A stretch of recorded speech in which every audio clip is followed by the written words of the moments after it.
باش نوريكم كيفاش ركبنا باش نجمنا نمشيو للأسواق للمولات للقهاوي.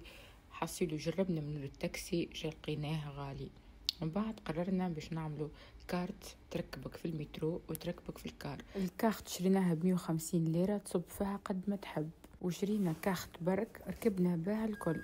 اصلا ما تنجم تدخل للستاسيون الا ما تعدي الكارت على لاباري، خاطر ما يجيكش لا كونفايور لا يجيك كونترولور.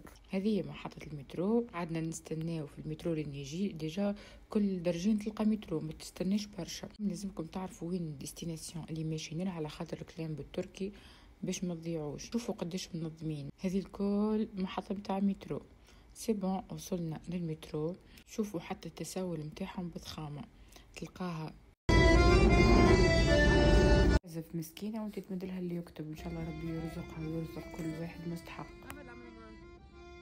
وحنا لا ترى كيف يراو مرا كبيرة ولا واحدة شادة بيبي خليوها تقعد هكا. وصلنا للمول، قضينا شوية حاجات، وبعد عاودنا خذينا مترو آخر ومشينا للسوق متاعهم كيما بلاد العربي متاعنا متاع سوسة. هما الأسواق كل نهار ونهار، وكيما احنا عنا نهار لحد سوق لحد، نهار السبت سوق السبت. هما كيف عندهم سوق الفاتح سوق المصري، ما مشينا لهمش الكل. احنا الأسواق ما نجمناش على خاطرنا انجاجي مع لاجونس دو فواياج، هي اللي عملت لنا بروجرام كامل كل نهار ونهار وين نمشي. اكثر حاجه تعبتني هي $50 خاطر هزيت برشا خمسينات وما يتصرفوا ليش.